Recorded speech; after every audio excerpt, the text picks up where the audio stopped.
Hello my dear students, my name is Sakshi Gupta and I am your SST educator.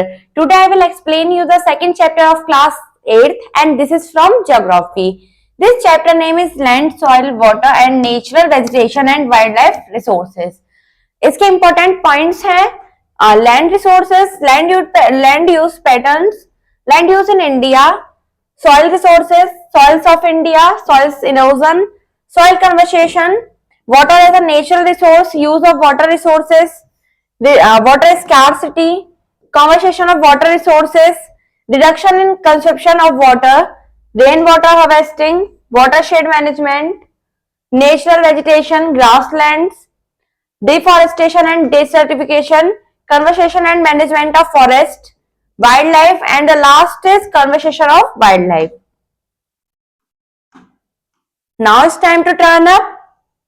What is shown in the picture? इस picture में क्या दिखाया जा रहा है? इस पिक्चर में एक वाटर साइकिल दिखाई जा रही है.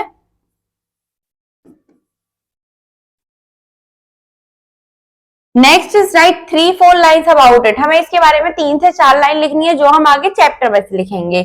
Let's start with introduction.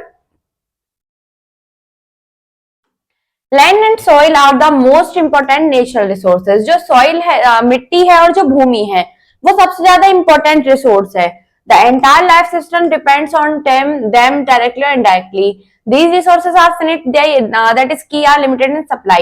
जो हमारी पूरी लाइफ है अगर हम देखें तो चाहे वो डायरेक्टली हो या इनडायरेक्टली हो वो किस पर, इन्हीं पर ही डिपेंड करती है. ये जो रिसोर्स होती है क्या होती है, सीमित होती है, इसलिए ये हमें लिमिटेड में मिलती हैं. Most of the resources can be used as recycled. However, if they are misused or wasted, their future availability will be under serious threat. Conservation of the natural resources therefore essential for their future use. Wise use of resources without misuse and wastage is called conservation.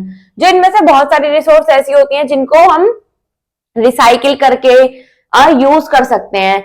हालांकि ये अगर हम इनका miss use करेंगे या इनको waste करेंगे तो हमारे फ्यूचर में इनको क्या होगा, इनकी जो उपलब्धता है वो बहुत ज्यादा सीरियस हो जाएगी. और जो कन्वर्सेशन होता है नेचुरल रिसोर्स का वो क्या होता है, वो हमारे आने वाले फ्यूचर के यूज के लिए बहुत ज्यादा इसेंशियल होता है. अगर हम किसी भी चीज का वाइस यूज करेंगे बिना किसी वेस्टेज के, बिना किसी मिस यूज के, उसको कन्वर्सेशन कहते हैं. फर्स्ट टॉपिक पढ़ते हैं land resources. Land is a natural and free gift of nature. It is the prime and the vital resource for man. We use land for different purposes such as cultivation of crops, grazing of animals, mining, setting up industries. Man has been using land since his aboriginal stage. Thus, we see that there is a differences in the land use patterns from one design to another and from one country to another. The basis of this difference is human needs and requirements. Today, vast forest areas and grasslands are being cleared and turned into agricultural land, so we need of growing population and increasing need for food grains. And in turn, agricultural land is also undergoing transformation due to urbanization. It has given to way industries and industrial settlement. जो भूमि है प्रकृति की तरफ से हमें क्या है, एक नेचुरल और फ्री गिफ्ट मिला हुआ है. ये हमारे लिए एक प्राइम और वाइटल रिसोर्स है. हम इसका जो यूज करते हैं वो अलग अलग उद्देश्य से करते हैं, जैसे कि cultivation of crops, grazing of animals, mining, setting up industries. जो लोग होते हैं वो इसका यूज कब से करते आ रहे हैं, जब से कि वो अपनी एबोरिजिनल स्टेट में थे. दस वी सी, हम देखते हैं कि अगर हम किसी अलग अलग जगह जाते हैं तो वहां पर भूमि का अलग अलग प्रकार से यूज होता है. ये किसके आधार पर होता है, ह्यूमन नीड्स, यानी जो मनुष्यों की आवश्यकताएं हैं और उनकी जरूरतें हैं उनके हिसाब से. आज जितने बड़े बड़े जंगल हैं वो खत्म होते जा रहे हैं. क्यों? क्योंकि जैसे जैसे पॉपुलेशन इंक्रीज हो रही है वहां पर रहने के लिए स्थान, उगने के लिए फसलें होती जा रही हैं, इसलिए जो बेस्ट फॉरेस्ट एरिया है उनको खत्म होते जा रहे हैं. Land covers only 30% of the total area of the earth. Remaining 70% of the earth is not suitable for habitation due to soft climatic condition and unfavorable topography. The vast desert and grassland of South Asia and Africa, tropical forest of South America, Africa, Southeast Asia, and also the polar region are scarcely populated. Numerically, it has only 10% of the total population. About 66% of the total population of the world is confined to subtropical and mid-latitude zones. The availability of arrival lands is yet very limited. जो भूमि हमारी cover है वो 30% ही अर्थ पर सही है, बाकी जो 70% बचती है वो रहने के लिए सुटेबल नहीं है। क्यों? क्योंकि वहां का क्लाइमेट और अनफेवरेबल टोपोग्राफी। जो बहुत बड़े बड़े डेजर्ट होते हैं, ग्रासलैंड होते हैं, जैसे अफ्रीका एशिया के हो गए या फिर और भी जगह के, वो क्या होते हैं, पोलर रिजाइन होते हैं, इसलिए वहां पर जो पॉपुलेटेड है यानी जो पॉपुलेशन होती है वो बहुत ज्यादा कम होती है। संख्या के तौर पर देखें जो 10% है टोटल पॉपुलेशन का, उसमें 66% ऑफ पॉपुलेशन क्या करती है, वर्ल्ड के सब ट्रॉपिकल और मिड लैटिट्यूड जोन्स पर रहती है। जो अवेलेबिलिटी है रवि की लैंड की वो बहुत ज्यादा लिमिटेड हो गई है। Land use patterns, land is put to many different uses. भूमि का यूज अगर हम देखें तो अलग अलग तरीकों के लिए करते हैं, जैसे agriculture, forestry, grazing of animals, human settlements, construction of roads and railways etcetera. This is commonly termed as land use, जिसको हम क्या कहते हैं, नॉर्मली रूप से उसको हम लैंड यूज कहते हैं। The land use pattern example, the population of land put the different uses changes from design to design and also in the same design from the time to time. जो इसका change करने का pattern है वो एक जगह से दूसरी जगह जाने पर या एक समय से दूसरे समय पर बदलता रहता है। Some designs have a higher proportion of land under forest and other which may be a higher proportion of land under cultivation and other human activities। कुछ डिजाइन ऐसे होते हैं जहां पर जो बहुत ज्यादा लैंड है उसका हिस्सा अंडर फॉरेस्ट आता है, कुछ में अंडर कल्टीवेशन आता है, कुछ में ह्यूमन एक्टिविटीज में आता है। Man continually puts land into different uses according to his economic needs और सोशल कल्चर रिक्वायरमेंट्स। जो मनुष्य है वो भूमि को अलग अलग प्रकार से यूज करता है अपनी इकोनॉमिक नीड को अनुसार या फिर सोशल कल्चर रिक्वायरमेंट के अनुसार।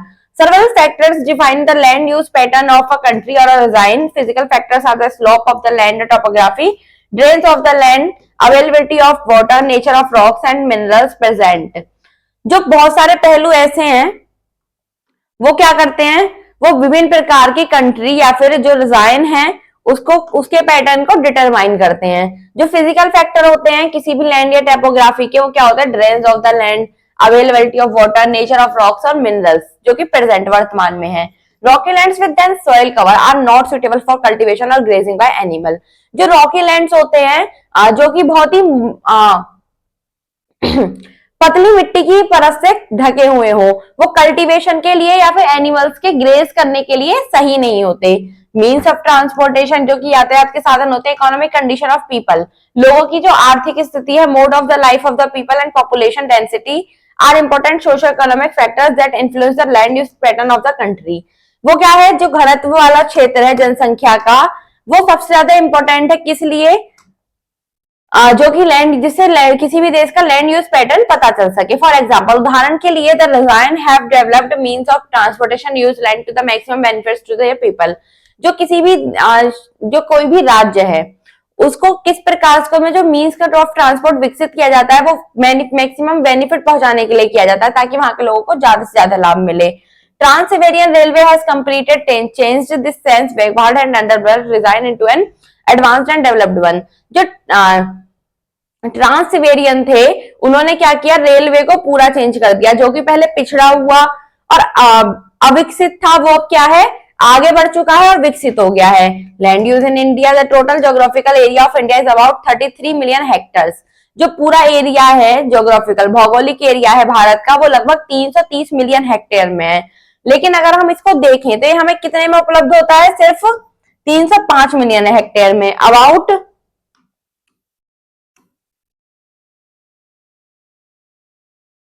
43% land cover area of the country accounts for plains and this provide opportunity for cultivation और 30% accounts for mountains।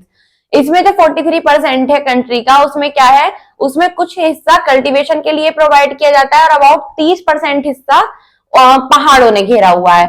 These provide natural beauty as a forest and wildlife and maintain ecological balance। ये क्या करते हैं, पहाड़ों को, जंगलों को natural beauty देते हैं और इकोलॉजिकल बैलेंस को मेंटेन करते हैं।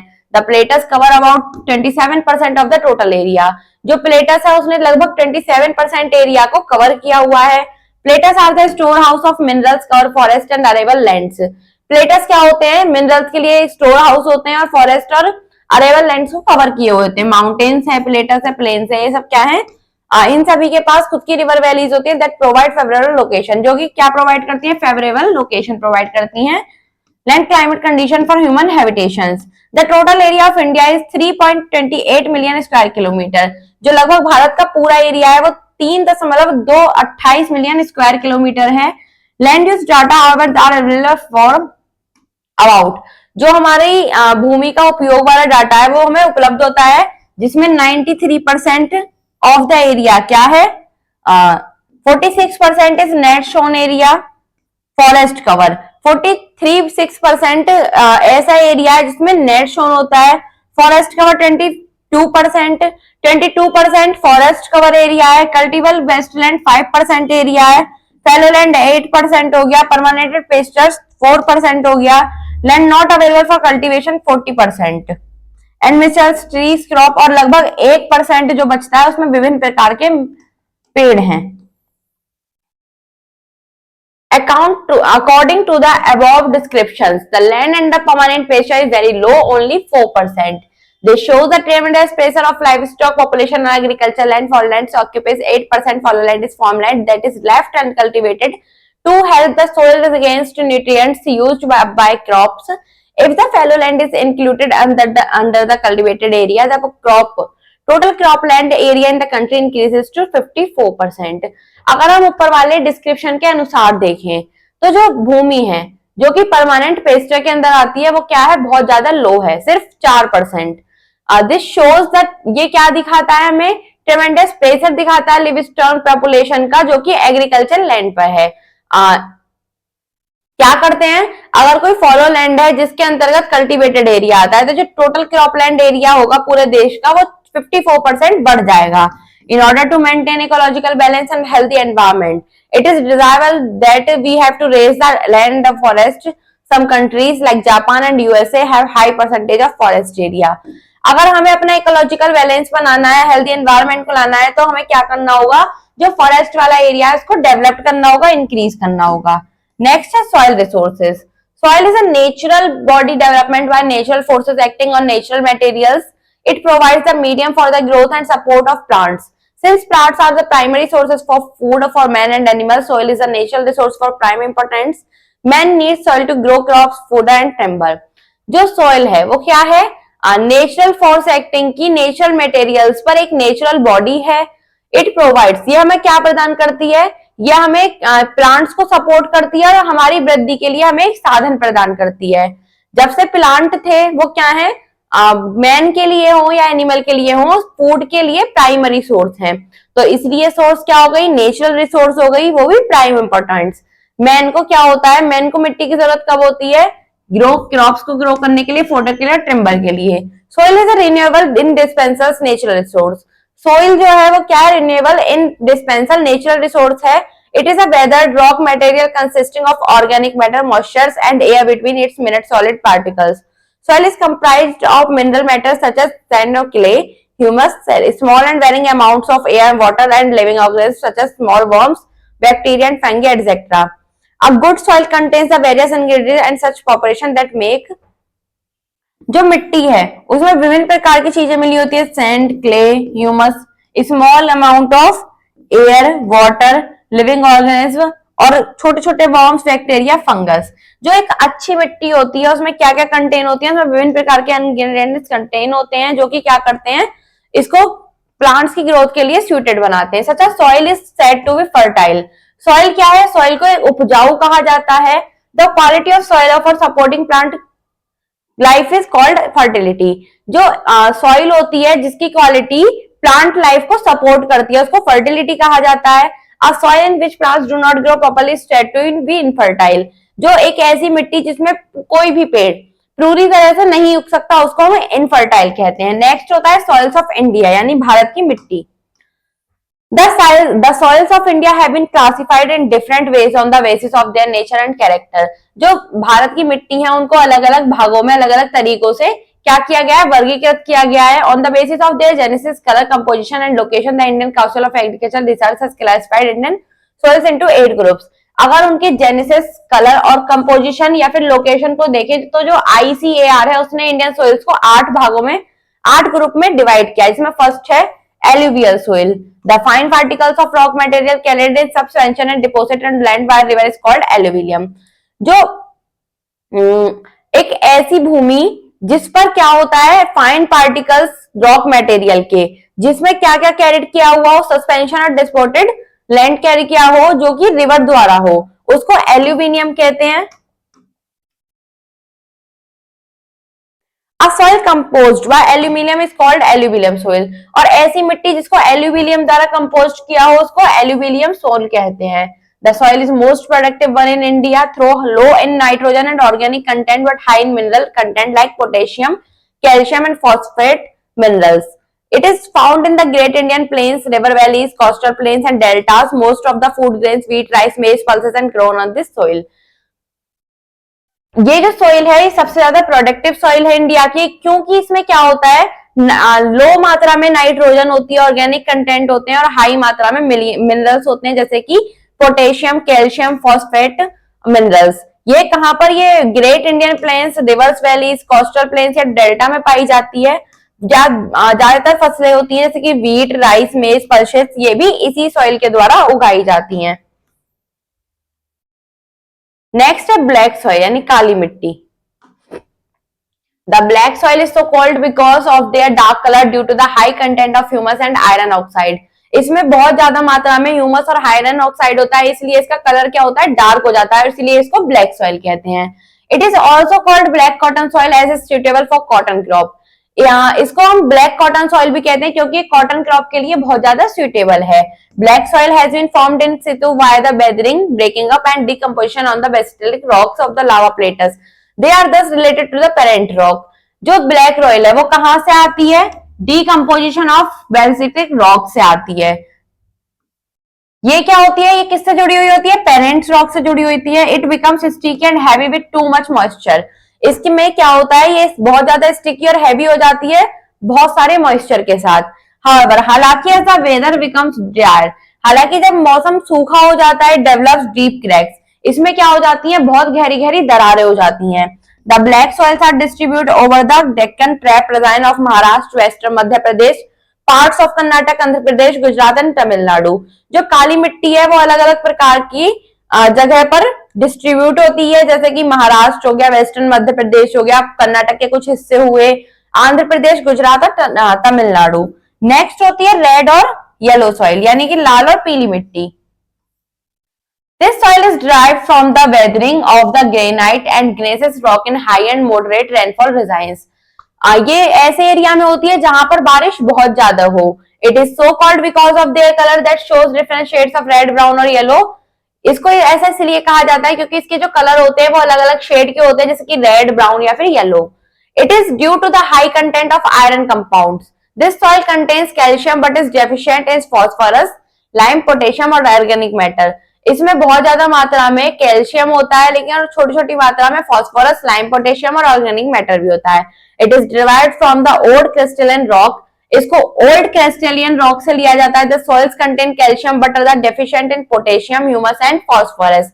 जो सॉइल होती है इसमें कैल्शियम कंटेन होता है लेकिन पोटेशियम डिफिशियंट होता है, ह्यूमस और फास्फोरस भी इनमें डिफिशियंट होता है। व्हीट हुआ, मिलेट हुआ, कॉटन हुआ, पोटैटोस हुआ या फिर कॉरेस हुआ, जितनी भी ये फसलें हैं ये बहुत ज्यादा मुख्य रूप से इसी मिट्टी में उगाई जाती हैं। This soil covers extensive areas.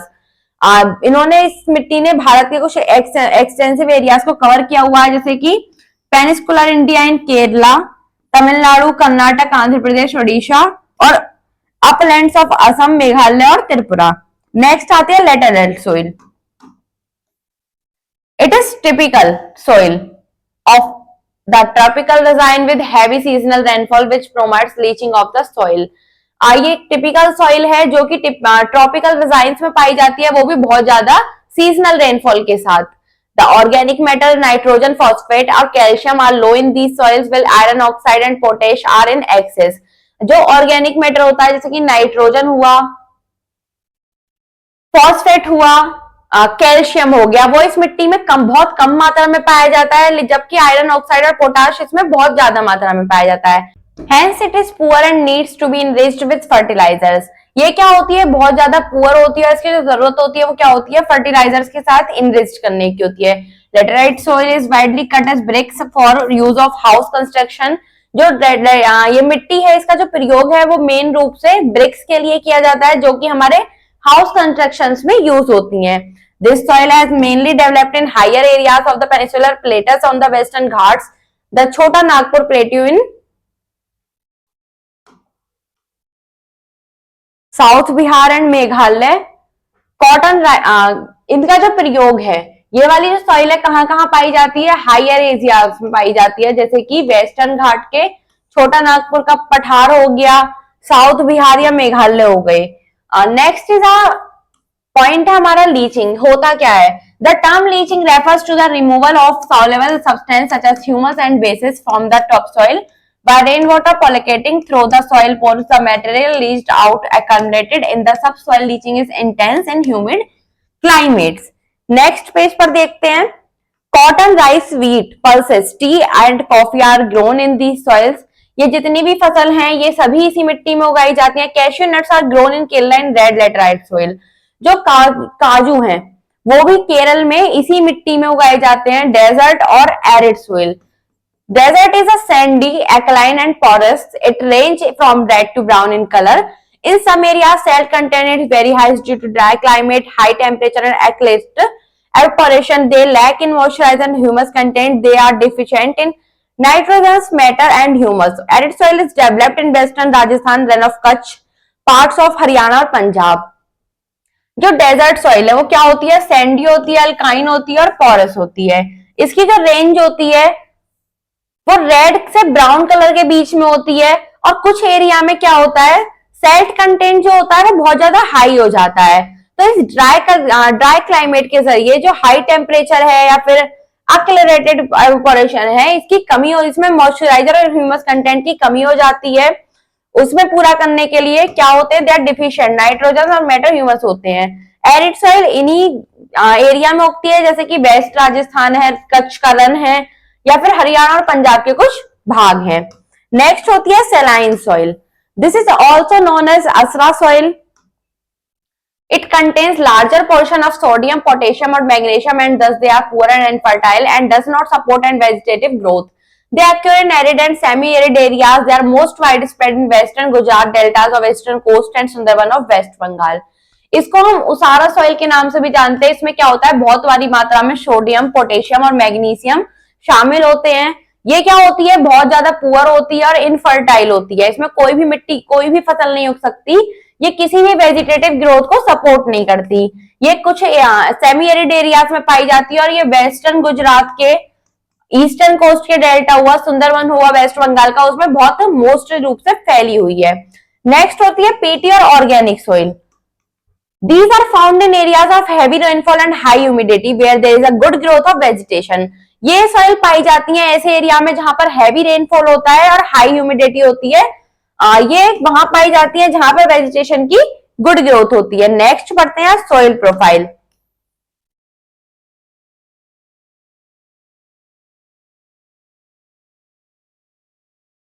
A horizon. The surface layer contains many plant roots and soil animals. It is rich in dark colored humus.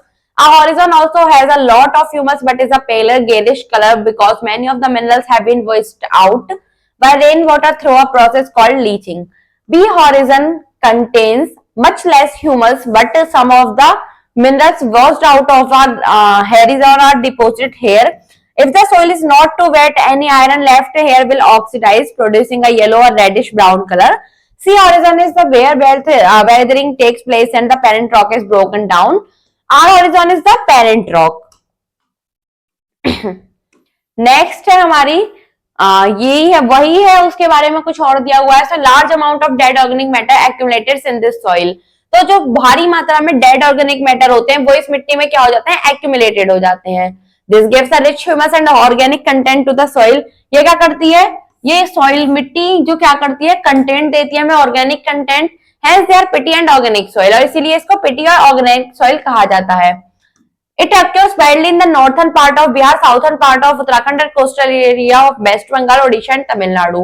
इसको मुख्य रूप में बिहार के नॉर्थन पार्ट में और उत्तराखंड के साउथर्न पार्ट में, वेस्ट बंगाल के तटीय एरिया में, ओडिशा और तमिलनाडु में पाया जाता है। नेक्स्ट होती है फॉरेस्ट सोइल।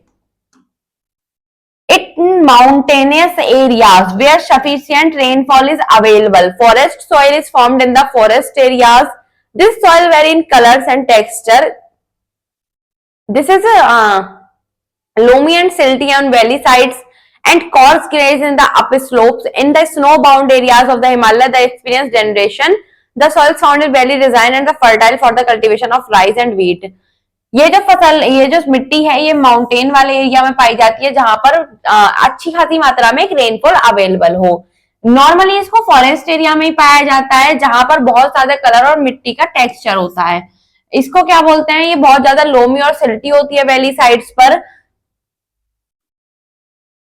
जो ये सॉइल है कहाँ पाई जाती है, ये कुछ घाटियों वाले डिजाइन में पाई जाती है और ये बहुत ज्यादा उपजाऊ है राइस की फसल के लिए और गेहूं की फसल के लिए। नेक्स्ट हम पढ़ेंगे soil erosion. Soil erosion means the removal of soils by natural agent such as water and wind also result of humans and animals interference.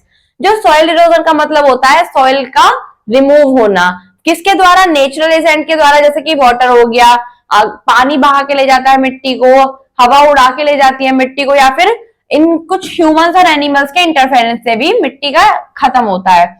It takes hundreds to thousands of years for soil to form, but it may take few seconds for soil to be destroyed. लगभग 100 से 1000 साल लगते हैं मिट्टी को बनने में, लेकिन कुछ सेकंड में ही मिट्टी डिस्ट्रॉयड हो जाती है। नेक्स्ट हम पढ़ते हैं इन्फोबिट्स।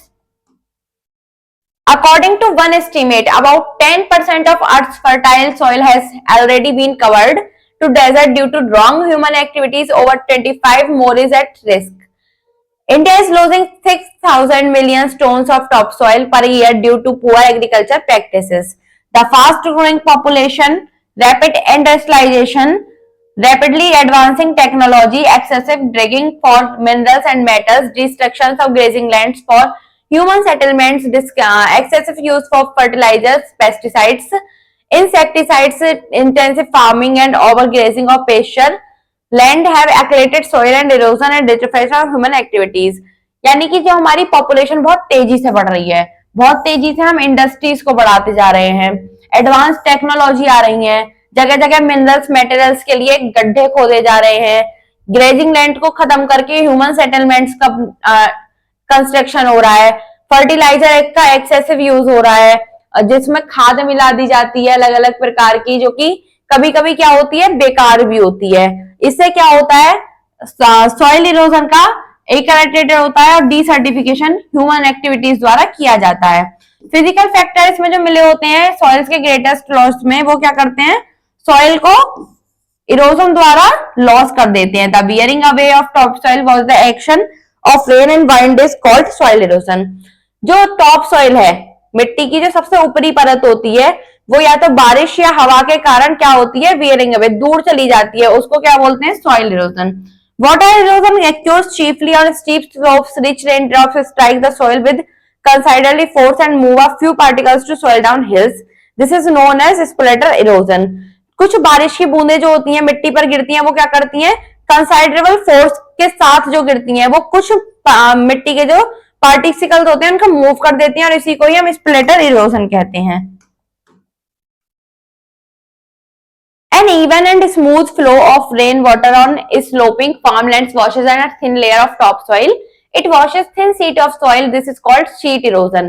Following a heavy downpour, water runoff carries off much topsoil, forming channels top the slope. कभी-कभी क्या होता है, जो रेन वाटर स्मूथली फ्लो होता है, वो बहता है, तो अपने साथ में क्या होता है, मिट्टी की एक थिन लेयर को बहा के ले जाता है।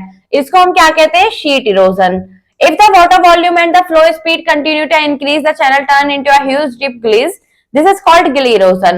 A design that defaced gullies called badlands. Example: the heaviness of the Chambal Valley is known all over the world.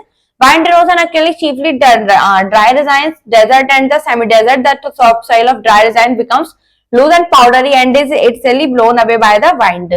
जो वाटर वॉल्यूम होता है, जो कि बहुत स्पीड से कंटिन्यूअसली बहता रहता है, तो उससे क्या होता है, ह्यूज डीप गिलीव्स जो होती हैं वो चैनल्स में टर्न हो जाती है। इसको हम गिली इरोजन कहते हैं।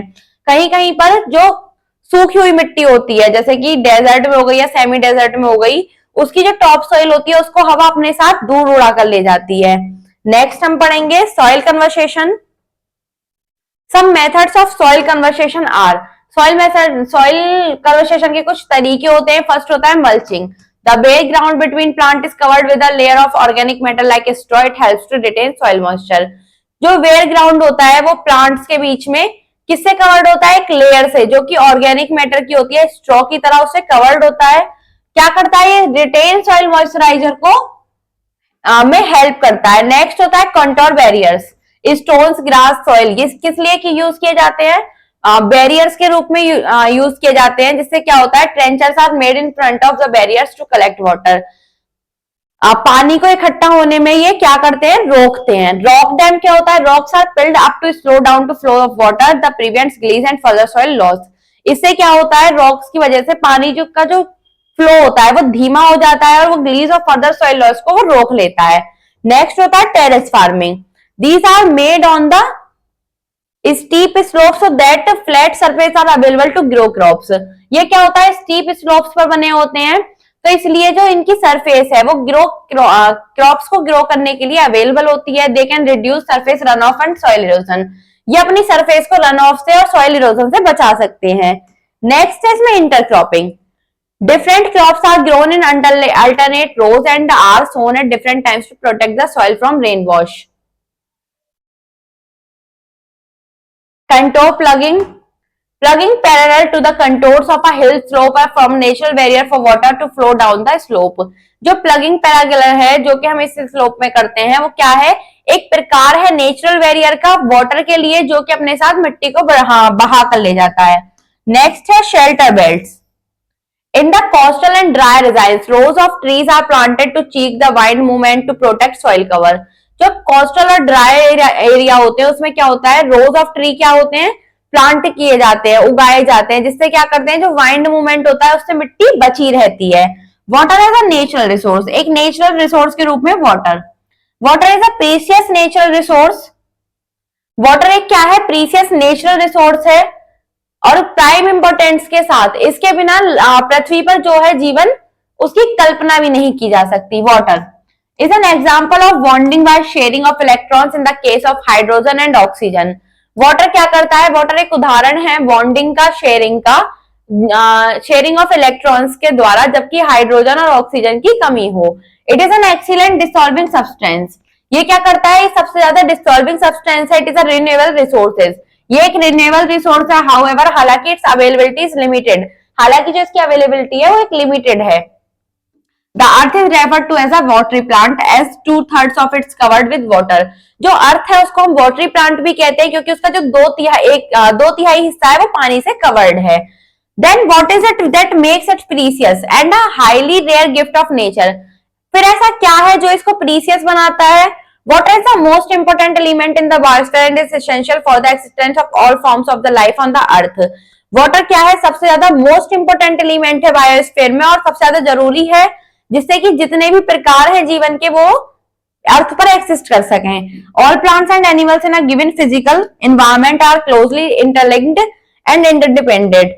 जितने भी प्लांट्स और एनिमल्स होते हैं वो फिजिकल एनवायरनमेंट देते हैं और एक दूसरे से इंटरलिंक्ड होते हैं और इंटरडिपेंडेंट होते हैं। So they cannot exist without each other. तो वो क्या करते हैं? एक दूसरे के बिना नहीं रह सकते। Human activities and economic developments are dependent at water. और ह्यूमन एक्टिविटीज यानी कि जो इंसानों की गतिविधियां होती हैं या फिर जो इकोनॉमिक डेवलपमेंट्स होते हैं वो किस पर आधारित होते हैं? वो सभी पानी पर आधारित होते हैं। नेक्स्ट है हमारा यूज ऑफ वाटर रिसोर्सेज, यानी वाटर रिसोर्सेज का उपयोग। Water is a natural resource of basic significance to all living beings. Water क्या है? एक नेचुरल रिसोर्स है सभी लिविंग बीइंग्स के लिए। दे सेइंग, वो क्या कहते हैं? The fire of life burns in water. यानी कि वो कहते हैं the fire of life burns in water actually summarise the disability of water to all life activities. हमारी लाइफ की जितनी भी एक्टिविटीज होती हैं हर किसी में किसी ना किसी तरीके से पानी उपयोगी होता है। Large quantity of water is consumed for domestic agriculture for industrial purpose. जो सबसे ज्यादा भारी मात्रा में पानी का प्रयोग किया जाता है वो डोमेस्टिक घरेलू रूप में या कृषि के रूप में या फिर उद्योग के पर्पज से किया जाता है। Out of them agriculture is the greatest consumer of water.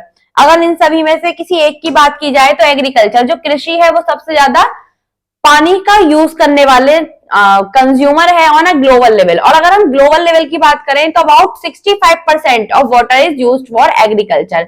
लगभग 65% वाटर, 65% पानी जो है वो एग्रीकल्चर यानी कृषि के लिए प्रयोग में लाया जाता है। इन इंडिया और भारत में more than 80% of its fresh water is being used for irrigation. लगभग 80% से भी ज्यादा फ्रेश वाटर क्या है, सिंचाई के लिए प्रयोग में लाया जाता है। सिंस इंडिपेंडेंस, जब से स्वतंत्रता से, the magnitude of irrigation has been progressively increasing through persistent efforts. जो सिंचाई का जो इरिगेशन का मैग्नीट्यूड है उसको क्या किया जा रहा है, प्रोग्रेसिवली इंक्रीज किया जा रहा है। किसके लिए, परसिस्टेंट एफर्ट्स द्वारा, to meet the need of the huge population, huge population की आवश्यकताओं से मिलने के लिए। The area under irrigation is increasing fast. जो सिंचाई का एरिया है वो बहुत ज्यादा इंक्रीज हो रहा है तेजी से, in response to the green revolution, और हरित क्रांति के रेस्पॉन्स में, which began in 1960s in many countries including India, जो कि 1960 में बहुत सारे देशों में शुरू हुई, भारत को शामिल करते हुए। Great stress was paid to the expansion of irrigation. इससे क्या हुआ, इसमें सिंचाई के लिए बहुत ज्यादा स्ट्रेस दिखाया गया। Human beings use water for drinking, cooking, bathing, washing clothes, gardening and for recreational purpose. Human in सभी पर्पस के लिए वाटर का प्रयोग करते हैं। Water is use for power generation, hydro electric and thermal power station.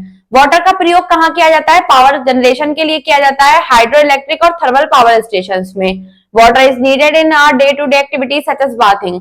Water का प्रयोग जो है, वाटर की जरूरत हमें अपनी रोज की एक्टिविटीज के लिए होता है, जैसे कि bathing, washing clothes, cleaning vehicles, flushing toilets, cleaning driveways, stairs और streets and watering plants. Next है वाटर स्कैरसिटी यानी कि पानी की कमी। The world population has been steadily increasing. जो पूरे विश्व की पॉपुलेशन है वो धीरे धीरे बढ़ती ही जा रही है। More and more people are leading a good life. ज्यादा से ज्यादा लोग अच्छा जीवन जी रहे हैं। So there is an ever increasing demand for resource. तो इससे क्या हो रहा है, उनकी जो रिसोर्स की डिमांड है वो भी बढ़ रही है। Water resources like land and soil have been so recklessly used as up to create their acute shortage. With increasing population, the need of water in agriculture industry is also increasing. जैसे जैसे population बढ़ रही है तो उसी के साथ जो पानी की नीड है, चाहे वो एग्रीकल्चर में हो चाहे वो इंडस्ट्री में हो, वो भी बढ़ रही है। Water requirements in homes is continuously rising and underground water is being drained up in increasing. और जो वाटर की रिक्वायरमेंट है घरों में वो भी ज्यादा होती जा रही है, राइज होती जा रही है लगातार। और अगर हम अंडरग्राउंड वाटर की बात करें तो वो क्या हो रहा है, इंक्रीजिंग लेवल पर ड्रॉन अप हो रहा है, सूख रहा है।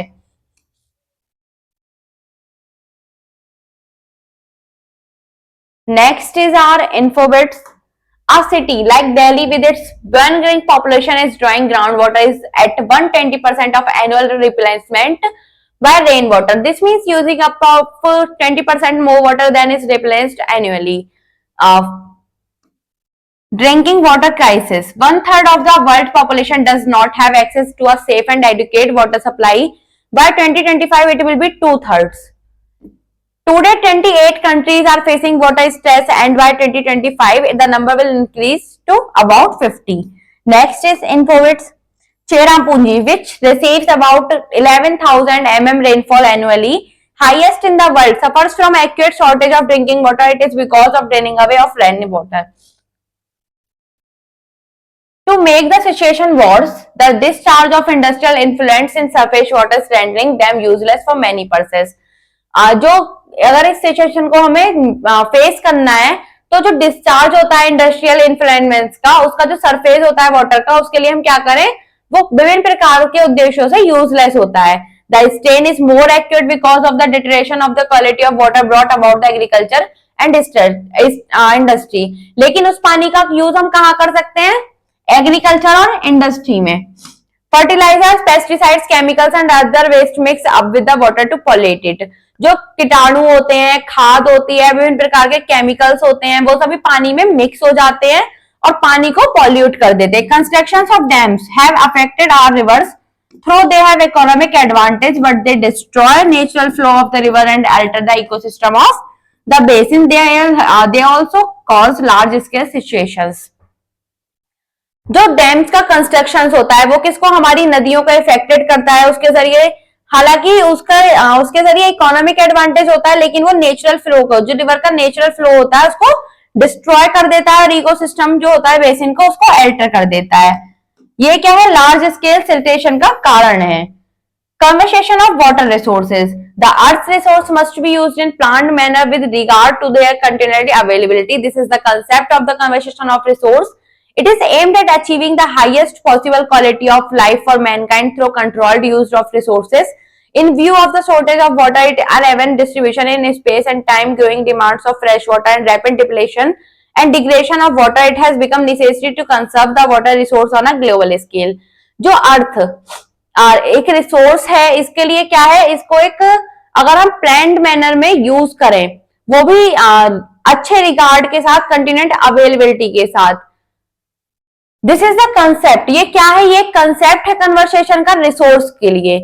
इट इज एम्ड, इसको एम्ड किया गया है ताकि हम हाईएस्ट पॉसिबल क्वालिटी की लाइफ को अचीव कर सकें और रिसोर्स पर कंट्रोल कर सके अपने यूज का।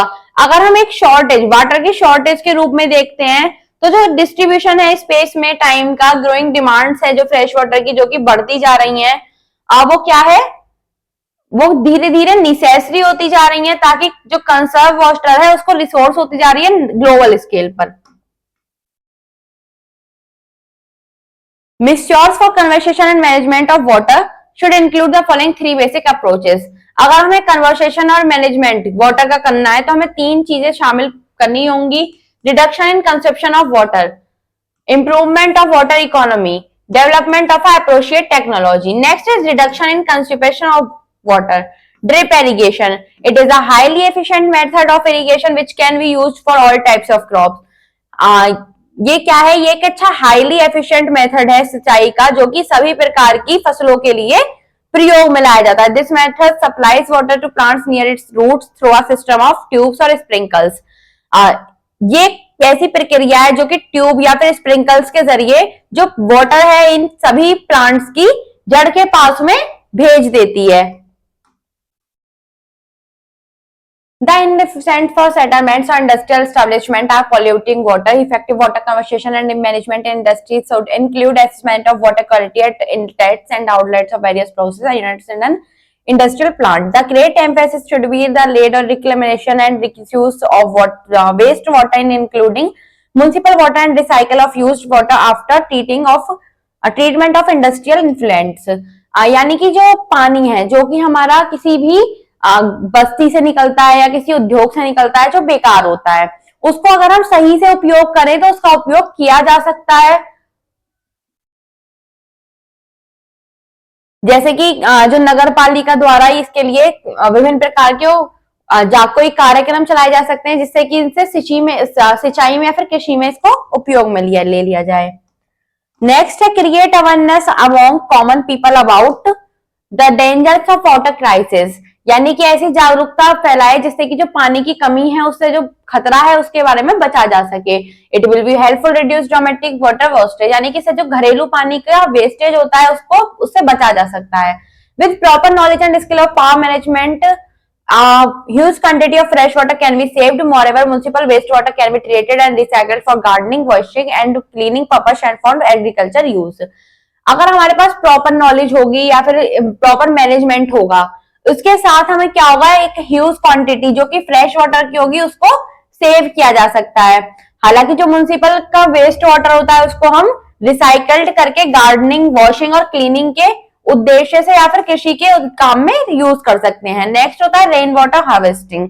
It involves artificial recharge of underground water by allowing rain water to seep underground. The main objective of rain water harvesting are, यानी कि जो रेन वाटर होता है उसको अंडरग्राउंड जाने के लिए आर्टिफिशियल रिचेंज किए जाते हैं। इसके मेन ऑब्जेक्टिव्स क्या क्या होते हैं देखते हैं। टू रिड्यूस रन ऑफ, यानी कि रन ऑफ से बचा जा सकता है, आपको वहां से बचा जा सकता है, जो पानी इधर उधर फैलता रहता है उससे बचा जा सकता है। To augment the ground water storage and raise the water table, पानी का जो स्तर है वो बढ़ सकता है और पानी की कमी पूरी हो सकती है। To reduce ground water pollution, जो ग्राउंड वाटर पॉल्यूशन है वो कम हो सकता है। To overcome the problem of flooding and stagnation of water during the monsoon season, जो बारिश के समय में बाढ़ आती है, एक खतरा वो खत्म हो सकता है। To recharge the ground water aquifers for forever availability of ground water, यानी कि जो ग्राउंड वाटर होता है उसकी अवेलेबिलिटी जो धीरे धीरे कम होती जा रही है उसको भी पूरा किया जा सकता है। The process of rain water harvesting is simple and environment friendly. A few method in use are as follows. जो रेन वाटर हार्वेस्टिंग होती है वो बहुत ज्यादा सिंपल होती है और एनवायरमेंटल फ्रेंडली होती है। इसके कुछ प्रक्रिया इस प्रकार है। बाय यूजिंग एक्सिस्टिंग वॉल, यानी कि कुओं का प्रयोग करके। Rain water is first collected as small settling pits to remove turbid substance and then fed into the wells through pipes in this method. Percolation pits are dug little away from buildings. अगर हम walls का प्रयोग करें तो rain water को सबसे पहले एक छोटे छोटे गड्ढों में कलेक्ट किया जाना चाहिए और उसके बाद जब उसके सारे जो जम्स होते हैं, ट्यूबिड सब्सटेंस होते हैं, वो निकल जाए उसके बाद उसको पाइप के थ्रू कुएं में भर देना चाहिए। इस प्रक्रिया में जो गड्ढे होते हैं वो बिल्डिंग से थोड़ी दूरी पर होने चाहिए, जिससे जो रेन वाटर है वो उनमें प्लास्टिक पाइप के जरिए कुओं में डाला जा सके। जो उनका गड्ढों का माउथ होता है उसको क्या करना चाहिए, कवर्ड करना चाहिए। Rain water can also be stored in underground storage tanks for a few months and can be used directly for washing, flushing and other purpose. जो रेन वाटर है उसको हम डायरेक्टली अंडरग्राउंड स्टोरेज टैंक में भी store कर सकते हैं और कुछ महीने तक उनका प्रयोग वॉशिंग, फ्लशिंग और अदर पर्पस के लिए यूज कर सकते हैं। और such of the above conversation with yours will go a long way in overcoming the problems of water crisis faced by many regions of the country. इससे जो बहुत सारी देशों में पानी की कमी को लोग फेस कर रहे हैं उससे बचा जा सकता है। वाटरशेड मैनेजमेंट क्या होता है? In the constant of rain water harvesting या कन्वर्सेशन ऑफ वाटर। अगर हम कन्वर्सेशन ऑफ वाटर या रेन वाटर हार्वेस्टिंग की बात करें तो इनका जो कंटेक्स्ट होता है, जो टर्म है वाटरशेड, वो क्या होती है? The basin of a tributary, यानी कि किसी सहायक नदी का बेसिन। इट में हैव अ स्मॉल स्ट्रीम, इसकी कोई छोटी धारा भी हो सकती है, और it may not have any such stream, और उसकी कोई धारा भी नहीं हो सकती। But whenever it rains the water flow throws it finally to join some streams, लेकिन जब ये पानी के रूप में बहता है तो ये एक धारा को ज्वाइन कर लेता है। Watershed management is a land management program of a watershed area through the integration of the three natural resource. जो watershed management है वो भी एक land management program का हिस्सा है जिसको हम तीन natural resource के जरिए पूरा कर सकते हैं। Land, water और vegetation of the area in a manner that ensures the best possible uses of these resource. इनका जो मुख्य उद्देश्य है वो क्या है? To save water, यानी कि पानी को बचाना। Effective control over rapid run of the rain water, यानी कि रेन वाटर का जो रैपिड रन ऑफ होता है, अपवाह होता है, उसको कम किया जा सके, उस पर नियंत्रण पाया जा सके। नेक्स्ट है इसमें कंस्ट्रक्शन ऑफ डैम्स, यानी कि बांधों का निर्माण। A dam is a barrier across flowing water that obstruct or direct or regulates that flow ऑवन creating a reservoir, lake or impoundment. बांध क्या होते हैं? लगातार कोई पानी बहे जा रहा है तो उसको हम रोक दें, उसके बीच में कोई बाधा डाल दें, वो होते हैं बांध। These dams involve the construction of a single dam or a series of small dams on a river and its tributaries to impound huge quantities of water including rainwater. Many large and small dams have been constructed over the last 500 years. जो dams है इनमें क्या क्या शामिल होता है? इसमें किसी भी सिंगल डैम का या फिर सीरीज ऑफ स्मॉल डैम्स का कंस्ट्रक्शन शामिल होता है जो कि एक रिवर या उसकी सहायक नदियों पर बनाया जाता है। इनमें से जो पिछले 500 साल गए हैं उसमें कई लार्ज और स्मॉल डैम बनाए जा चुके हैं। In the fast few decades, यानी पिछले कुछ 100 वर्षों में, the attitude of common people towards the environment has changed. जो एटीट्यूड है कॉमन पर्सन का एनवायरनमेंट के प्रति, वो क्या हो रहा है? चेंज होते जा रहा है। एनवायरनमेंट इम्पैक्ट के बारे में पढ़ते हैं। Dam building affects the surrounding environment and wild life can be destroyed. Some dams have fish ladders which enable fish such as salmon at make their journey upstream to breed. The Narmada Bachao Andolan is an environmental movement to save the natural landscape, biodiversity and wildlife habitats. जो नर्मदा बचाओ आंदोलन था वो क्या था? एक environmental movement था जो कि नेचुरल लैंडस्केप, बायोडाइवर्सिटी और वाइल्ड लाइफ को बचाने के लिए चलाया गया था। 10,000 ऑफ आदिवासी, लगभग 10,000 आदिवासी जो थे, दलित या मिडिल क्लास वुमेन थी, उन्होंने इसी आंदोलन में हिस्सा लिया। They were also against the Sardar Sarovar dam build across the नेवरा रिवर इन गुजरात। वो भी सरदार सरोवर बांध के खिलाफ थे, जो कि नर्मदा रिवर गुजरात में बनाया गया था। It focused on the environmental issues related to deforestation that would be submerged under the dam water. ये इससे क्या हुआ था, इसमें फोकस किया गया था कि जो इन्वायरमेंटल इश्यू हैं जो कि डिफॉरेस्टेशन से जुड़े हुए हैं, उन सभी को क्या किया जाए, सबमर्ज कर दिया जाए डैम वाटर के अंतर्गत। It has refocused the aim to enable poor citizen to get full rehabilitation facilities from the government. हालांकि जो इसका हाल ही में रिफोकस्ड है उद्देश्य है वो क्या है, पुअर सिटीजन्स को क्या कर सके, फुल रिहेबिलिटेशन फैसिलिटी मिल सके गवर्नमेंट की देखते हुए। नेचुरल वेजिटेशन क्या है, a forest is a large area of land covered mainly by trees and undergrowing scrubs. Today they occupy most 30% of the world's land area. जो फॉरेस्ट है सबसे ज्यादा भूमि के भाग को कवर किए हुए हैं पेड़ों द्वारा और अंडरग्रोइंग स्क्रब्स द्वारा। आज में जो लगभग 30% ऑफ वर्ल्ड की जो भूमि है वो इन्हीं ने घेरी हुई है। Forest provide food and shelter for animals and refresh the atmosphere bye turning carbon dioxide into oxygen. Forest क्या करते हैं, हमें फूड प्रोवाइड करते हैं, एनिमल्स को शेल्टर प्रोवाइड करते हैं, और जो एटमॉस्फेयर में कार्बन डाइऑक्साइड होती है उसको ऑक्सीजन में चेंज करके उसको रिफ्रेश करते हैं।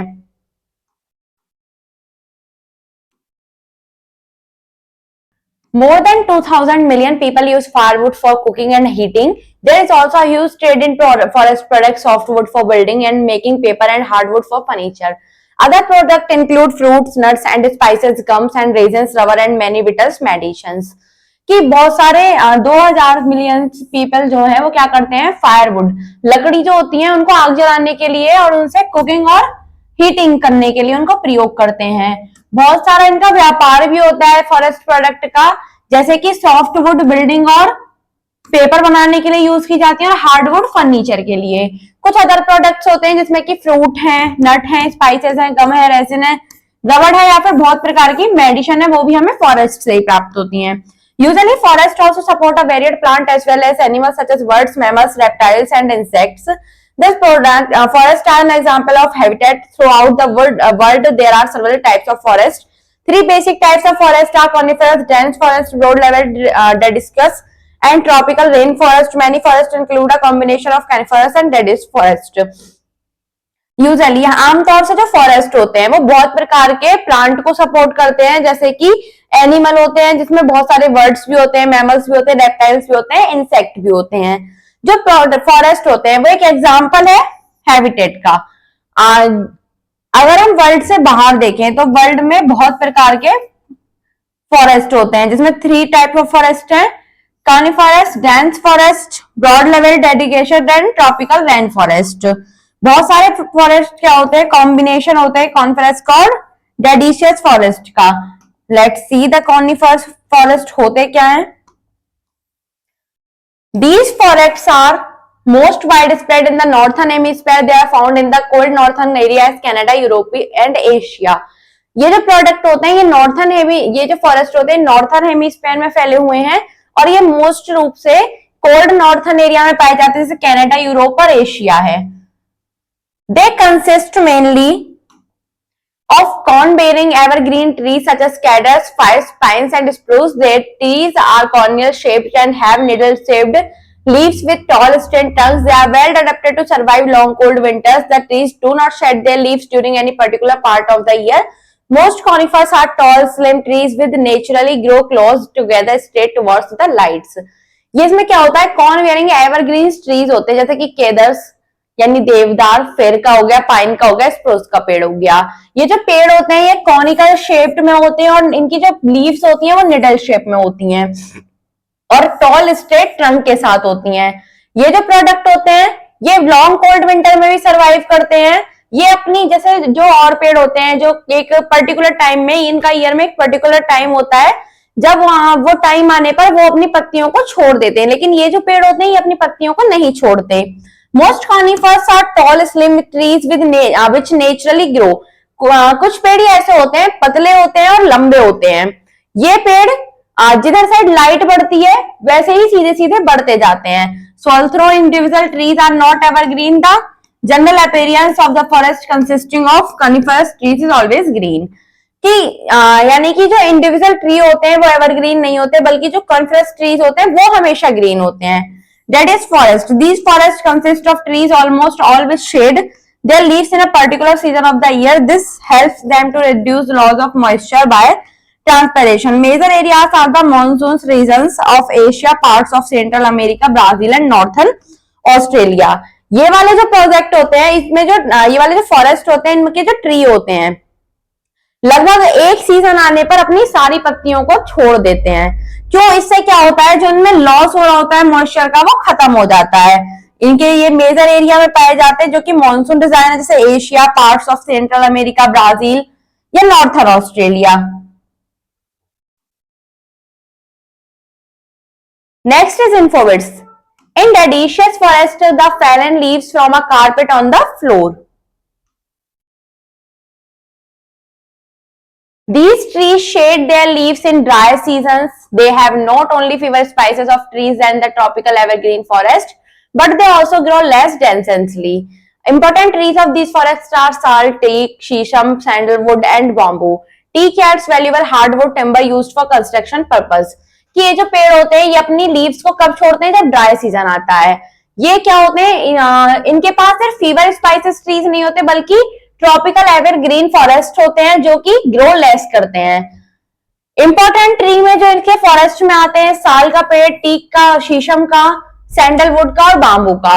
जो टीक होता है वो एक वैल्यूएबल हार्डवुड टिम्बर होता है जिसका प्रयोग हम कंस्ट्रक्शन पर्पज से करते हैं। नेक्स्ट होते हैं हमारे tropical forest. Trees in these forests do not shed their leaves simultaneously during any season of the year. These forests are widespread in the world. कि ये जो पेड़ हैं ये अपनी पत्तियों को किसी भी सीजन में नहीं छोड़ते हैं। ये फॉरेस्ट पूरे वर्ल्ड में चारों तरफ फैले हुए हैं। They are also called the tropical rainforest because in these regions temperature is high and heavy rain occur. They are found in areas having hot and humid climate all the year round. There is a very dense growth of vegetation, so they are the most luxuriant forest in the world. Trees have a heavy canopy of foliage. Their crowns form a thick interfacing mass that does not allow sunlight to cross through the reach the ground. The forests are always green with an abundant growth of a variety of vegetation. Commercially valuable trees of these forests are mahogany, rosewood, kedar, and ebony, which yield high quality hardwood. To other important trees of economic value are rubber and cinchona. These forests found in the equatorial region include the Amazon basin in South America, the Congo basin in Africa, and the Malaysia and Indonesia and Asia. जो ये पेड़ होते हैं इनको tropical rain forest भी कहा जाता है क्योंकि इन वाले जो एरिया होते हैं उसमें टेम्परेचर बहुत ज्यादा हाई होता है और बहुत ज्यादा हैवी रेन भी होती है वहां पर। तो ऐसे एरिया में जहां ये पाए जाते हैं वहां पर हॉट और ह्यूमिड क्लाइमेट होता है। लगभग साल के पूरे साल जो इनके आसपास की जो ग्रोथ है वेजिटेशन की वो बहुत ज्यादा डेंस होती है, इसीलिए ये बहुत ज्यादा लग्जरियस फॉरेस्ट कहा जाते हैं पूरे विश्व में। ऐसे ट्री ये जो ट्रीज होते हैं इनका जो क्राउन होता है उससे ये थिक होते हैं और ये does not allow sunlight to cross through. ये इतने ज्यादा घने होते हैं कि ये जो पेड़ों सूर्य की जो सनलाइट होती है उसको भी जमीन तक नहीं पहुंचने देते। ये अलग अलग वैरायटी के होते हैं जैसे कि महोगनी, रोजवुड और केदा, इवोनी। कुछ और भी होते हैं रबड़ और सिनहोना।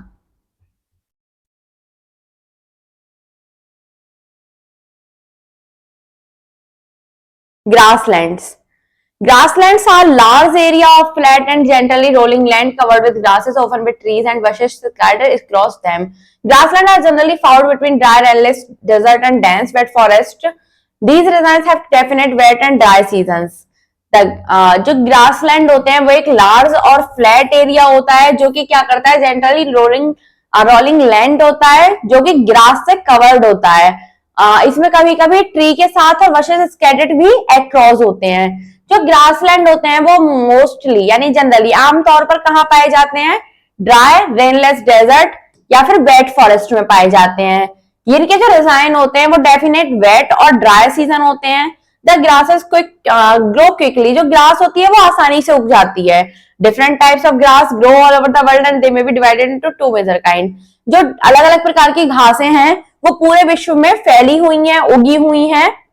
उनको दो भागों में डिवाइड किया गया है, ट्रॉपिकल ग्रासलैंड और mid latitude grassland. Tropical grassland क्या होते हैं? Tropical grassland occur on either side of the equator in the interior of the continents in the tropical regions. These grasslands are found in northern Australia, the Brazilian highlands and Guiana highlands in South America, and the Sudan countries in Africa. All these areas have burning desert on one side and steaming forest on the other.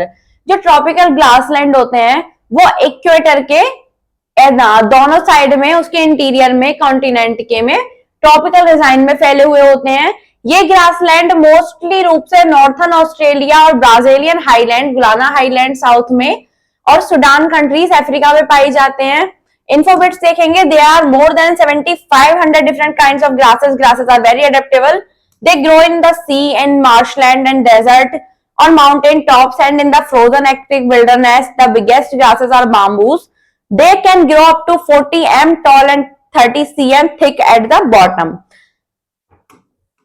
They are characterized by high temperature and 40-80 cm of rainfall occurring in markedly contrasting wet and dry seasons.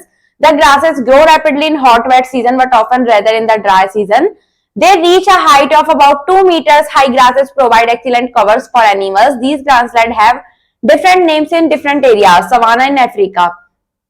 ये क्या होते हैं, अगर देखा जाए तो इनका जो चरित्र है, यानी कि इनका जो कैरेक्टर होता है वो हाई टेम्परेचर से होता है, जिसमें लगभग 40 से 80 सेंटीमीटर रेनफॉल हो, और ये वेट और ड्राई सीजन के कंट्रास्ट से बनते हैं।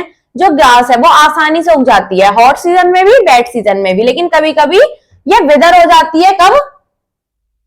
ड्राई सीजन में। ये 2 मीटर की हाइट तक पहुंच सकती है, और जो हाई ग्रासेस होती हैं वो क्या करती हैं, एनिमल्स को एक्सीलेंट प्रोवाइड करती हैं। अलग अलग जगह इनके अलग अलग नाम होते हैं। सवाना होता है अफ्रीका में। इन्फोबिट्स देखेंगे, African savanna. Temperatures on the savanna are hot all year but rain falls only during summer. The long red oak blue stream and dropped grasses plus scattered trees produce up to 45 tons of vegetation per hectare each year, providing food for animals that include zebra, antelope, and ostrich. Frank fires encourage fresh growth of grasses and trees.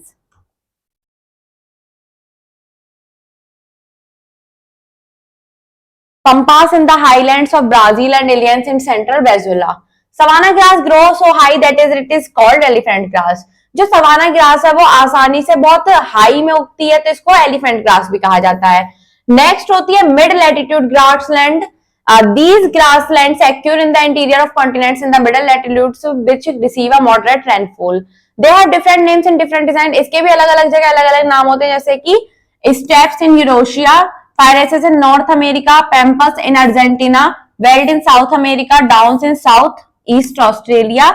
These area have severe winters when ground is frozen and often snow covered. ये जो area होते हैं क्या होते हैं, ये लगभग यहाँ पर विंटर, यहाँ पर बहुत ज्यादा सर्दी होती है और जिसका ग्राउंड होता है उस पर बर्फ जमी हुई होती है. In early summer the land turns into sea of grass brightened with flowering bulbs and scattered trees and shrubs with perilous strips, and the downs have been largely cleared and brought under cultivation.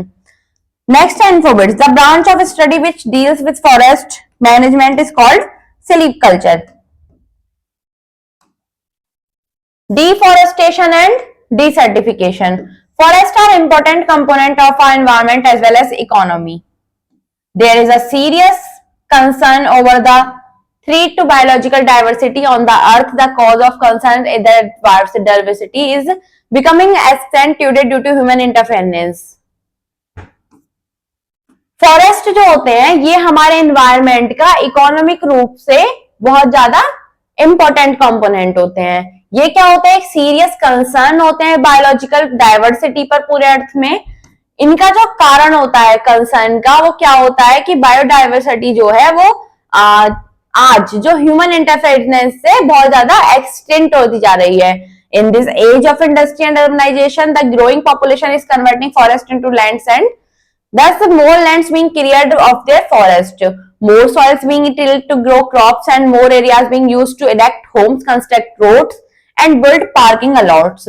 इससे ये ऐसा क्यों हो रहा है, क्योंकि अब क्या है, एक तो उद्योगों का युग है और शहरों का।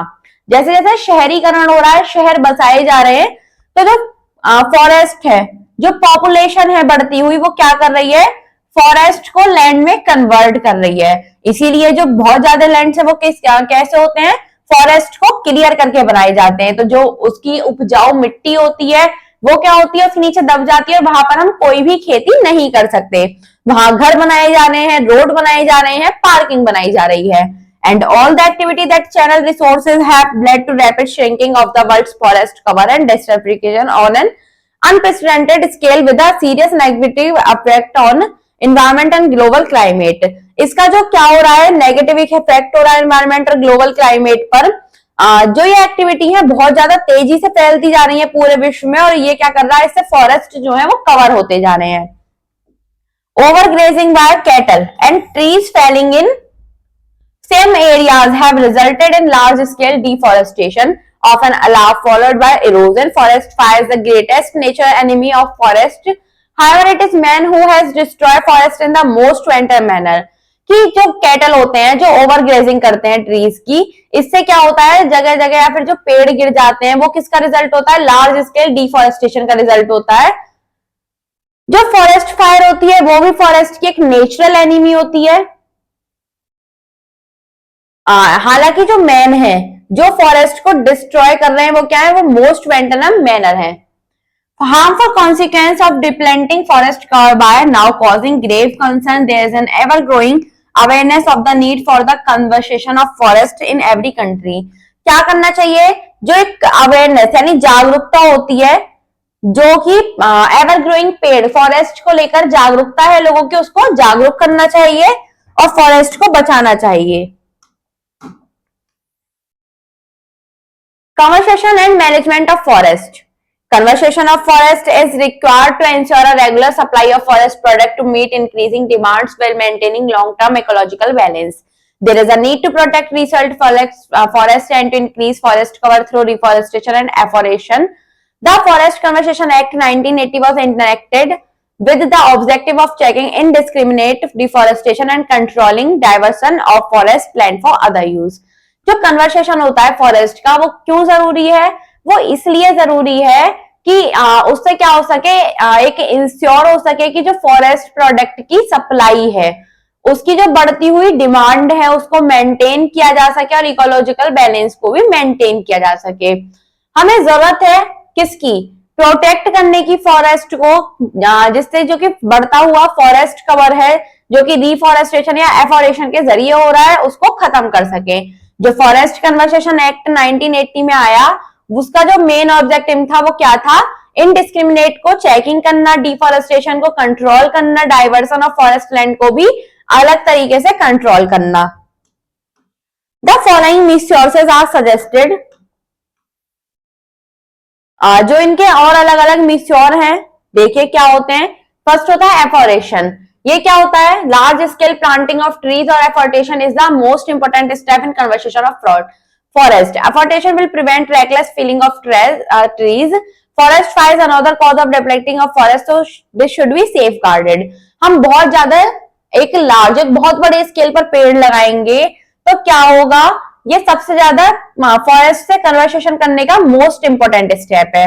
इससे क्या होगा, रेकलेस फीलिंग जो आती है ट्रीज की वो खत्म हो जाएगी। नेक्स्ट है कंट्रोल और अर्बन ग्रोथ। एक large number of trees have been destroyed for the expansion of new cities, building of roads in cities cause the destruction of forest area, therefore there is a need to control urban growth. यानी कि हमें शहरों की growth रोकनी होगी क्योंकि जो बहुत भारी संख्या में पेड़ हैं वो नई सिटी नए रोड बनाने के लिए डिस्ट्रॉय कर दिए जाते हैं। Grazing and agriculture practices. Grazing and agriculture practices such as shifting cultivation which cause forest land to wither most be discouraged। There should be control on grazing of domestic animal। हमें क्या करना चाहिए, जो हमारे घरेलू जानवर हैं, पालतू जानवर हैं, उनको जो ग्रेजिंग पर ले जाने उन पर हमारा कंट्रोल होना चाहिए। Wild life. Wild life may be defined as living organisms that are neither human nor domesticated, especially mammals, birds and fish which are hunted by man। The Wildlife Protection Act 1972 also defines wildlife as any animal, beast, butterfly, crustaceans, fish,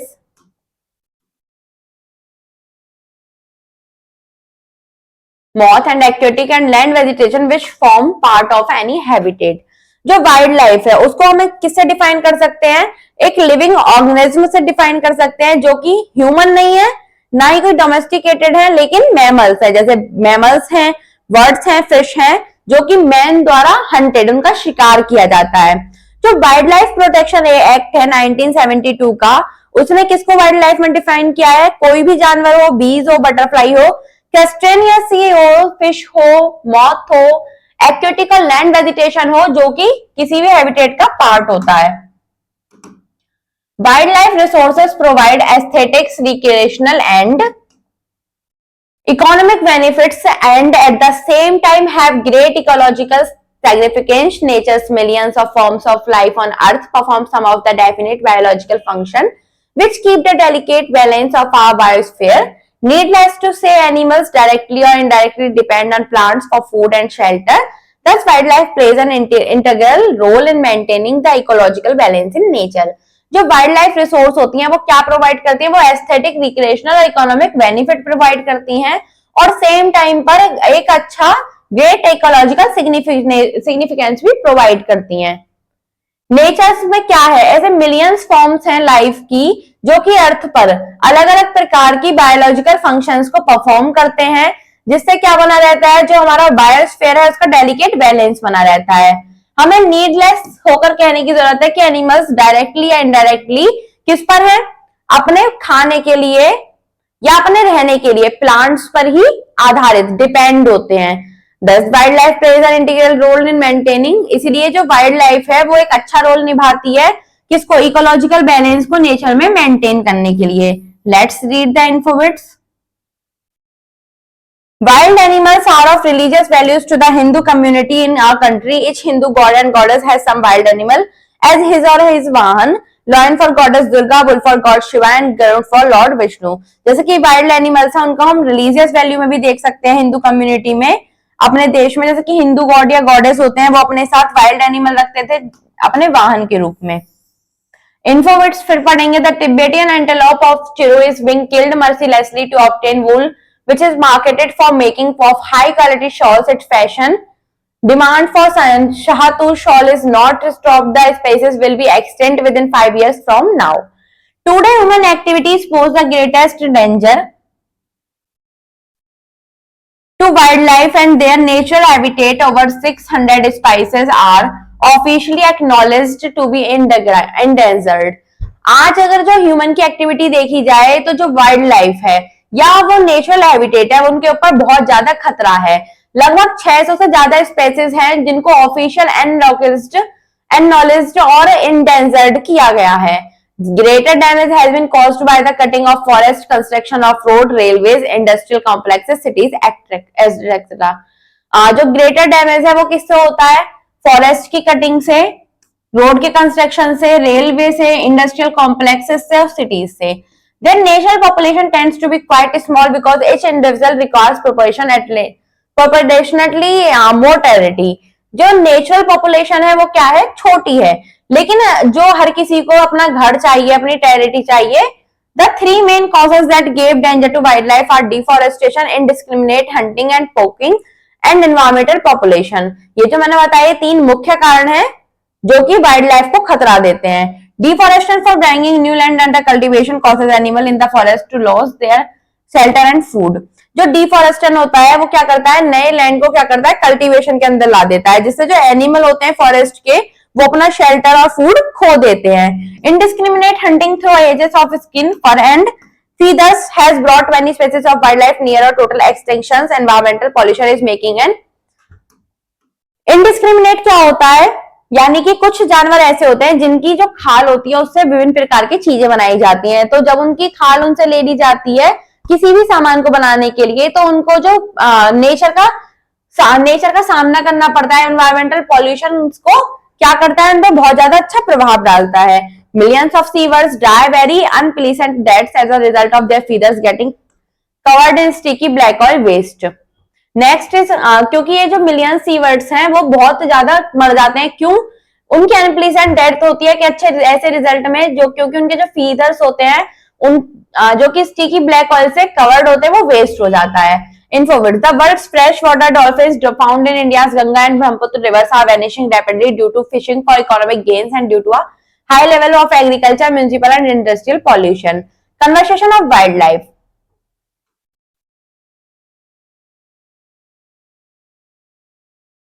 It's people's duty to preserve the biological diversity in nature. Some of these are given below. ये लोगों का कर्तव्य है, उनका काम है कि क्या करें, वो बायोलॉजिकल डाइवर्सिटी को नेचर में प्रिजर्व करें. इसमें से कुछ कैसे कर सकते हैं वो? Periodic census are undertaken to find out the latter position in the regard. Over 100 national parks, 500 wild sanctuaries and over 50 zoological parks have been set up in different parts of India to preserve flora and fauna. They cover about 4.5% of the total India population, total area of India. लगभग 100 national park, 500 wild life sanctuaries और 50 zoological park हैं जो कि India के अलग अलग हिस्से पर फ्लोरा और फौना को प्रिजर्व करने के लिए सेट किए गए हैं. वो लगभग 4.5% एरिया को इंडिया के कवर करते हैं. A new national forest policy was adopted in 1988. It aims at maintaining environmental stability and ecological balance, checking soil erosion, increasing sea areas and the forest cover, etc. एक new national forest policy जिसको 1988 में adopt किया गया, इसका उद्देश्य ये था कि इन्वायरमेंटल स्टेबिलिटी को, इकोलॉजिकल बैलेंस को, चेकिंग सॉइल इनको मेंटेन किया जा सके, सॉइल इरोजन का चेक किया जा सके और जो ऐसे एरियाज हैं अंडर फॉरेस्ट में उनको बढ़ाया जा सके. Let's read infobits. An all India census conducted in the 1970s revealed that there were only 1827 tigers in the country as against 40,000 at the turn of the century. Taking this as an alarm call, the government of India launched the Project Tiger in the 1973 with the support of WWF International. Number of biosphere reserve have been established in different parts of India. They aim at protecting the preserving and great biological diversity. जो biosphere है उसकी संख्या क्या है? Different parts के India में क्या कर दी गई है? एस्टैब्लिश कर दी गई है. उनका उद्देश्य होता है जो हमारे ग्रेट बायोलॉजिकल डाइवर्सिटी है उसको प्रोटेक्ट करना, उसको प्रिजर्व करना. सेमिनार, वर्कशॉप, एग्जीबिशन ऑर्गेनाइज किए जाने चाहिए ताकि जो क्या हो, अवेकनिंग यानी जागरूकता आए पीपल में. किसके लिए? कन्वर्सेशन और वाइल्ड लाइफ के लिए. Records of merciless poaching and hunting of wildlife is a matter of great concern to all. जो रेकलेस मर्सीलेस पोकिंग है, हंटिंग है वाइल्ड लाइफ की, वो क्या है? सभी के लिए ग्रेट कंसर्न है. Unless existing laws are strictly enforced and culprits are severely punished. ये जो है जब तक कि इसके लिए कोई कानून नहीं आएगा, कोई नियम नहीं पालन किया जाएगा, ये ऐसे ही बिना किसी डरे जो इनके अपराधी हैं वो बिना किसी अपराध के इनको करते रहेंगे. Many species of wild life will be lost in short span of time. जो बहुत सारे स्पेसीज ऐसे हैं वाइल्ड लाइफ के जो कि बहुत कम स्पैन ऑफ टाइम में ही लॉस्ट हो जाते हैं. Some international organizations such as the World Wildlife Fund are working towards protecting and conserving wildlife. कुछ वर्ल्ड वाइल्ड लाइफ फंड ऐसे हैं जो कि इंटरनेशनल ऑर्गेनाइजेशन है जो कि क्या करते हैं? वो काम करते हैं प्रोटेक्ट और कंजर्व करने के लिए वाइल्ड लाइफ के प्रति. जो इंटरनेशनल यूनियन ऑफ कन्वर्सेशन है नेचर का, उसमें क्या होता है? अब उसको वर्ल्ड कन्वर्सेशन यूनियन और वर्क्स फॉर इन्वेस्टमेंट के नाम से जाना जाता है, जो कि क्या करता है? Conversation of endangered species and animals and plants. Let next think and answer. First है name few areas where red soil is found.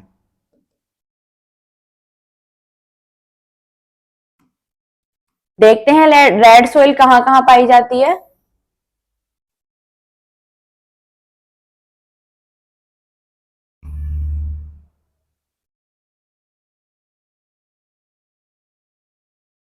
Kerala, Tamil Nadu, Karnataka, Andhra Pradesh, Odisha, upland of Assam, Meghalaya और त्रिपुरा. नेक्स्ट क्वेश्चन इसमें हमारा था व्हाट इज लीचिंग. लीचिंग भी आपको वहीं मिलेगा.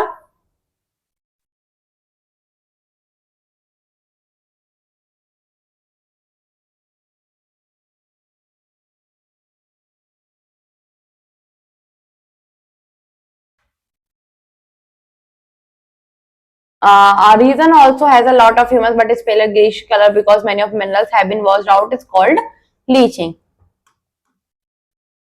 नेक्स्ट देखते हैं.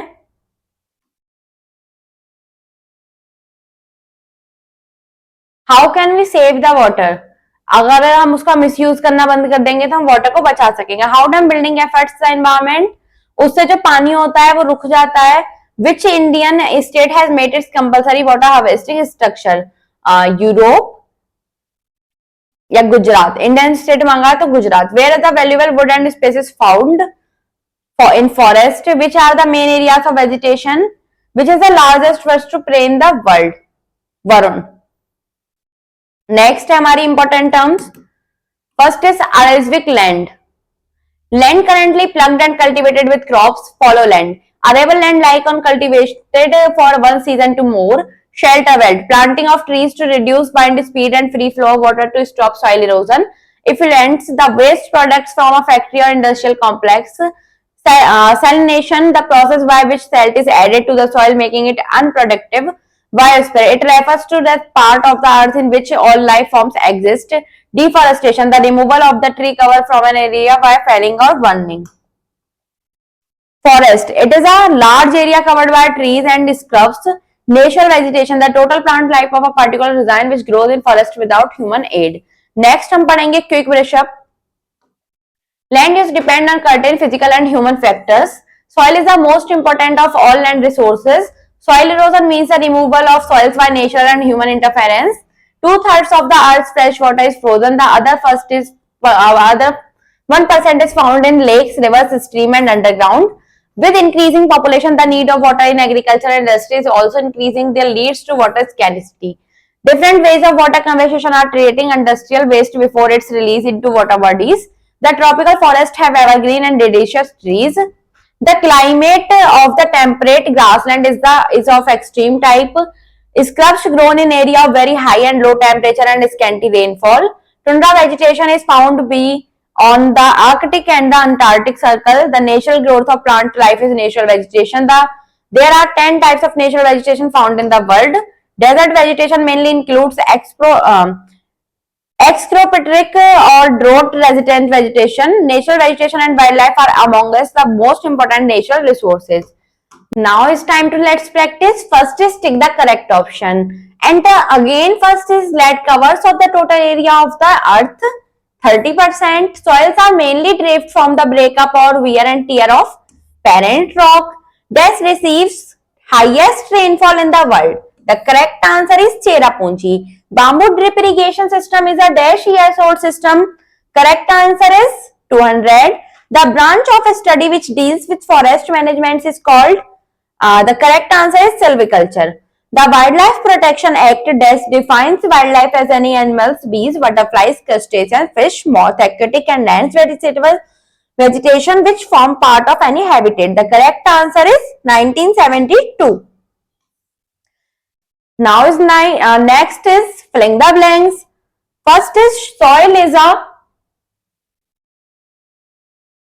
weathering rock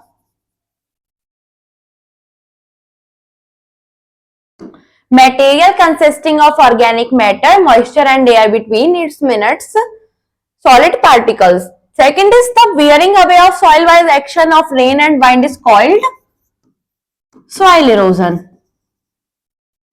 Next is the earth is referred to as a blue planet as two-thirds of it is covered with water. The process of rainwater harvesting is simple and environmental.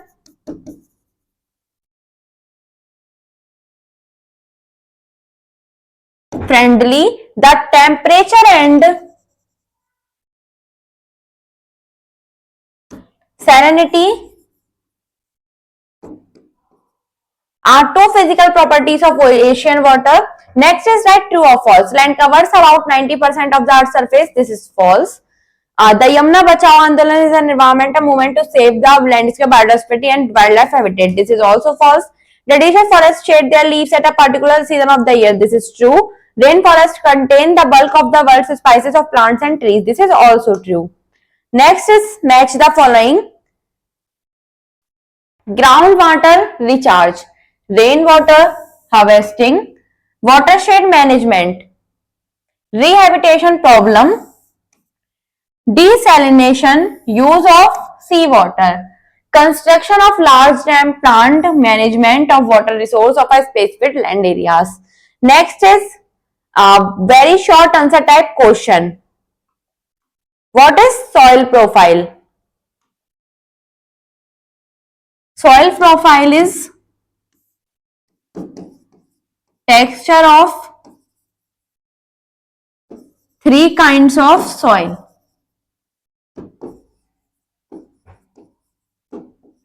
Next is define leaching.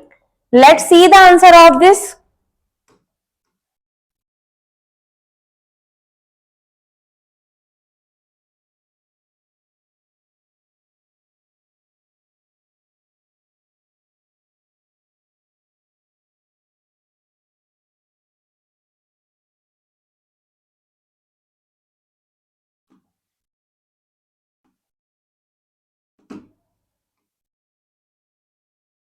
The term leaching refers to a removal of soluble substance such as humus and bases from the topsoil via rainwater percolating through the soil pores. Next देखते हैं.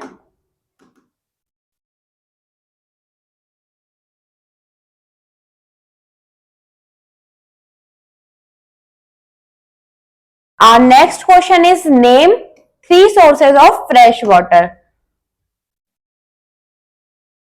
Rain,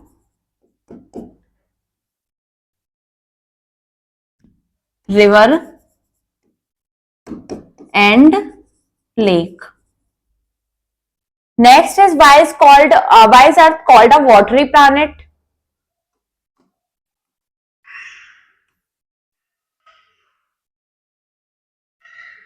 Let's see the answer.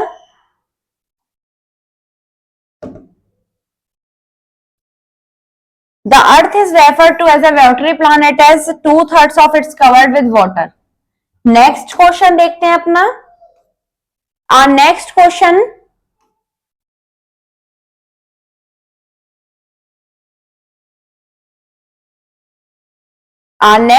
is the Wildlife Protection Act was implemented in which year? The correct answer is 1972. Next question is name three countries in which tropical grassland lie. Let's see the answer of this question from chapter.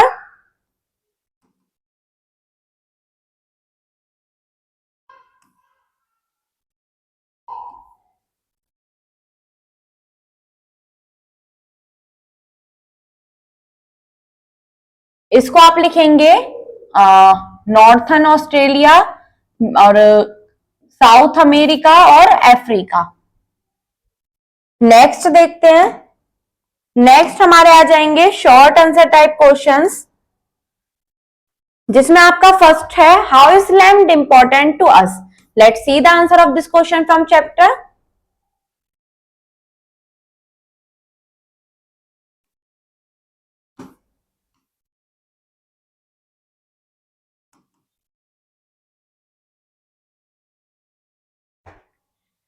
Land is a natural and free gift of nature. It is prime and a vital resource for man. We use land for different purposes such as cultivation of crops, grazing of animals, mining, setting up industries.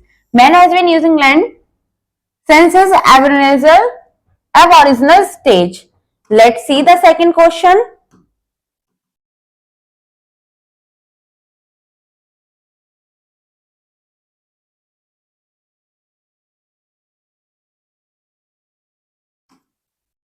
हमारा next question क्या होगा? What are the main users of land resources?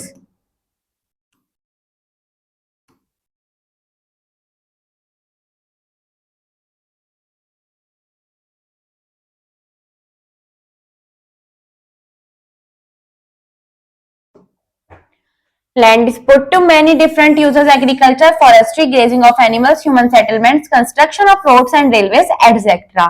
Next देखते हैं.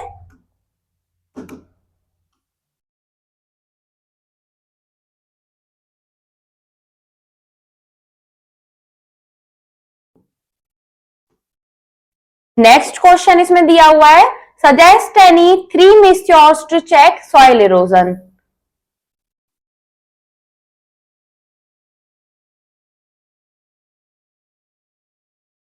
Let's see the answer of this question from chapter.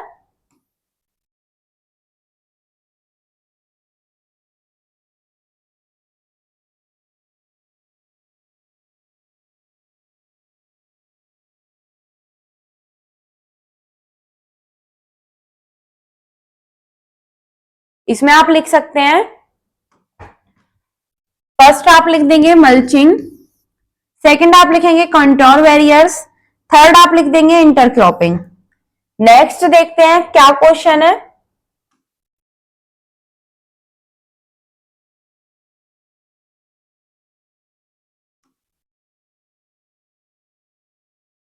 What are the major water sources?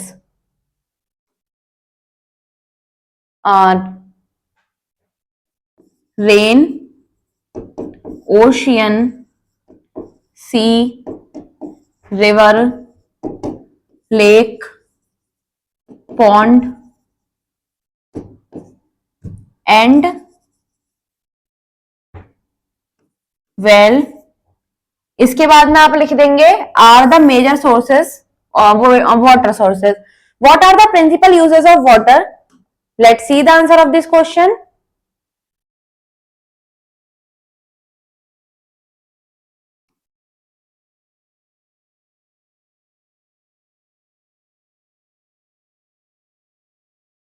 इसमें आप 3 point लिखेंगे, जिसमें आपका फर्स्ट पॉइंट है ये, सेकेंड और थर्ड। आप इन तीनों पॉइंट्स को इसके आंसर में लिखेंगे। नेक्स्ट क्वेश्चन देखते हैं।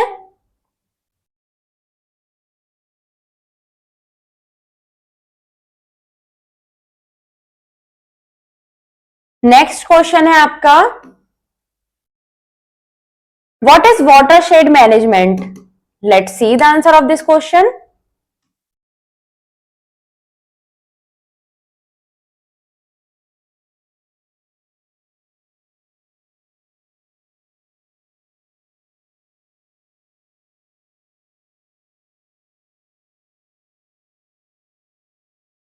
Watershed management is a land management program of a watershed area through the integration of three natural resources: land, water, vegetation of area in a manner that ensure the best possible use of their resources.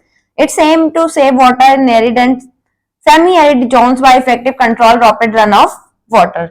Next question देखते हैं क्या है।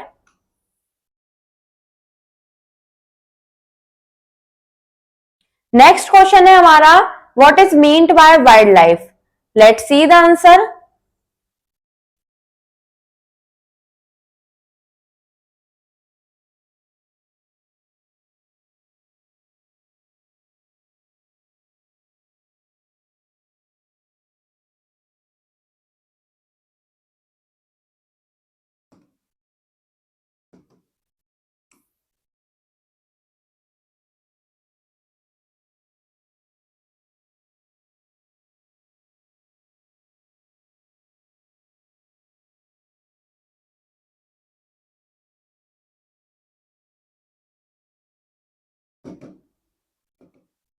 इसमें आप लिखेंगे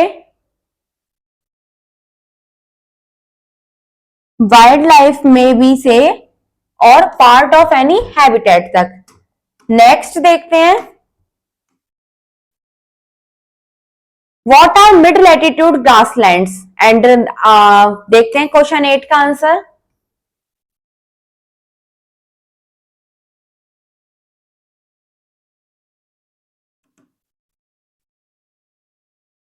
इसमें आप ये पैराग्राफ लिखेंगे। नेक्स्ट क्वेश्चन है,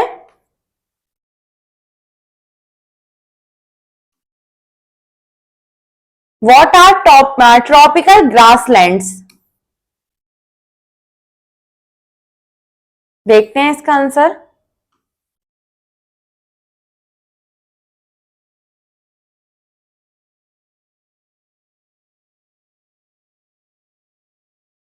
इसमें आप लिखेंगे ट्रॉपिकल ग्रासलैंड वाला paragraph. Now is long answer type question. First is describe land and soil conversation. Let's see the answer of this question.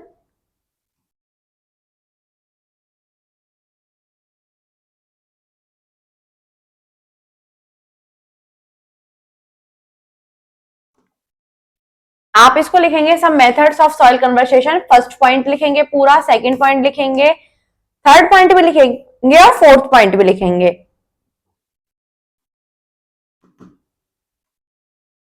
Next question देखते हैं इसमें हम अपना, describe the soil types present in India. ये question थोड़ा सा बड़ा है। इस क्वेश्चन का आंसर क्या होगा? इस क्वेश्चन का आंसर में आप देखेंगे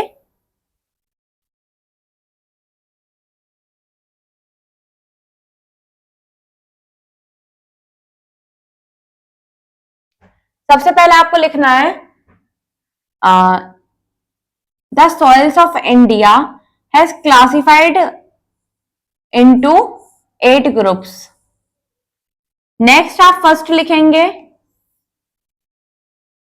सेकंड पॉइंट लिखेंगे black soil,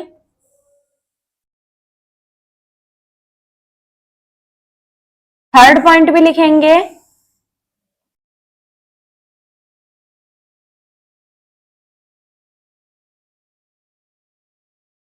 fourth point,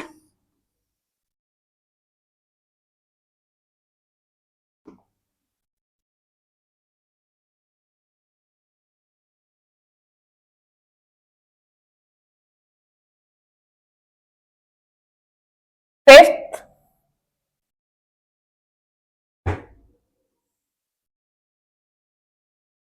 six point,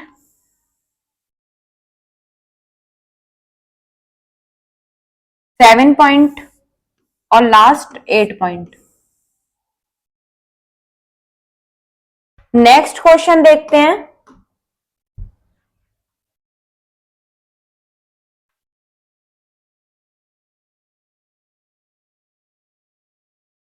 next is question 3।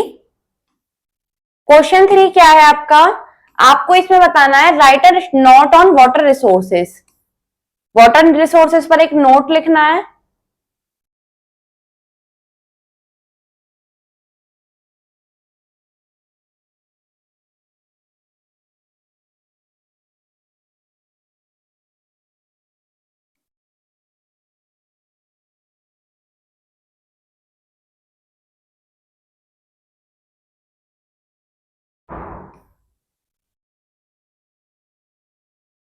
इसमें आप लिखेंगे इन व्यू ऑफ शॉर्टेज से विद पॉइंट्स अप्रोचिएट टेक्नोलॉजी तक।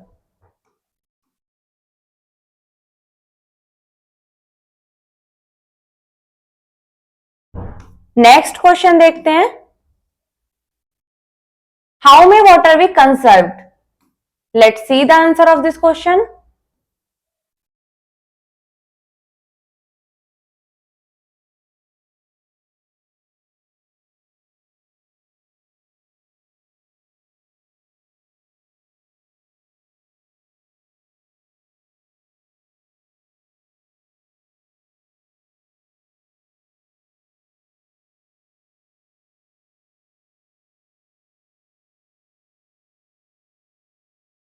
वाटर इज नेचुरल रिसोर्स से agriculture industrial purpose. Next question है,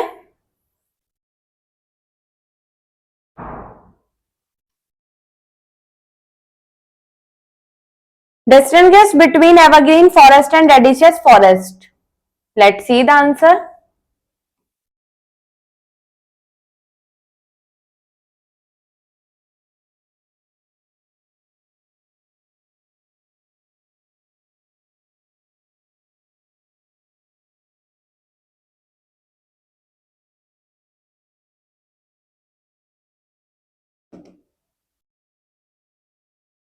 आप दीज फॉरेस्ट से शुरू करके इसको खत्म करेंगे ग्रो लेस डेंसली।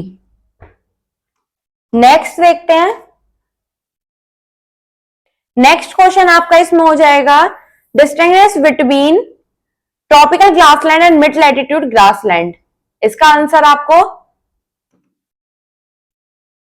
सबसे पहले आप ट्रॉपिकल ग्रासलैंड को डिफाइन करेंगे, उसके बाद में मिड लैटिट्यूड ग्रासलैंड को डिफाइन कर देंगे। नेक्स्ट आप क्या जाती है स्किल डेवलपमेंट एक्टिविटीज, जिसमें आपको फर्स्ट दिया गया है थिंक बियॉन्ड एंड आंसर। आपको सोचना है, आंसर करना है। First question is why is arid soils not good for cultivation, and the second question is what are the dangers the vegetation and wild life face, how can you conserve the forest and wild life. Next आपका आ जाता है subject enrichment. On an outline map of India mark the following. आपको एक India का map दिया हुआ है और आपको फॉलोइंग इसमें मार्क करना है कि जो ब्लैक सॉइल है वो कहां पाई जाती है, एरिड सॉइल है वो कहां पाई जाती है, लैटरनेट सॉइल है वो कहां पाई जाती है। नेक्स्ट आपको एक प्रोजेक्ट वर्क दिया गया है, इसमें आपको क्या करना है, project make a project report has there been any recent development programs in your city, so how has it influenced and land use patterns of your city. Next organize a campaign in some localities around your home for better use of water at home, in school and at public places. Community members can be made aware of benefits of water conservation through posters, slogans, sketches, poems and stories. Next, make a project on wildlife in danger. Collect materials by conducting interviews with government official and specialists on the status of different wild animals, their population and natural habitat. Next आपका activity time. इसमें आपको क्या करना है, soil samples collect करने हैं अलग अलग एरियाज से और उनके जो मेन कैरेक्टरिस्टिक्स हैं उनको भी ब्रीफ नोट के रूप में लिखना है। Thank you students.